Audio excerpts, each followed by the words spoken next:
أنا عايز أعرف ميولك أنت الشخصية، هل بتميل للنواحي الاجتماعية أو العاطفية أو الرومانسية أكتر ولا الدينية والتاريخية؟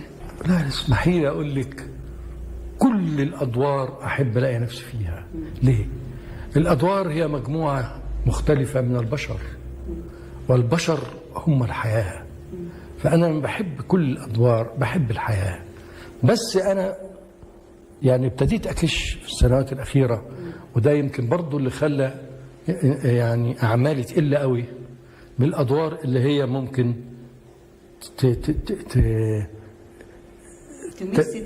تدي شر.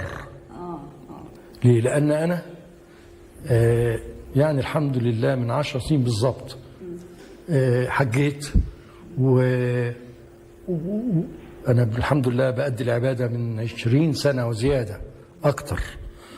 فكنت بعبد الله، بس دلوقتي بعبد الله كحاجج بيت الله، علي التزامات.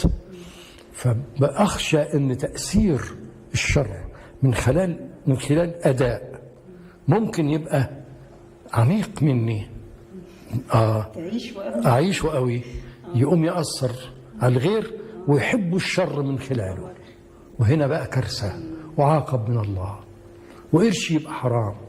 عشان كده أصبحت أدوار كتير، يعني برضه من ضمن الأدوار اللي ما بحبش أعملها، مش ما بحبش، أنا لو عملتها من فضل الله أديها وأعبر فيها وكله، بس النتيجة تخوف بالنسبة للناس الطيبين اللي بيصدقوا، ودول هم يعني محوطين الواحد بحب مع مر السنين في الأمة العربية كلها، والحمد لله. مش عايز حد يتأثر بلمحة شريرة ممكن أنا أديها وأوفق فيها يوم يتأثر بيها.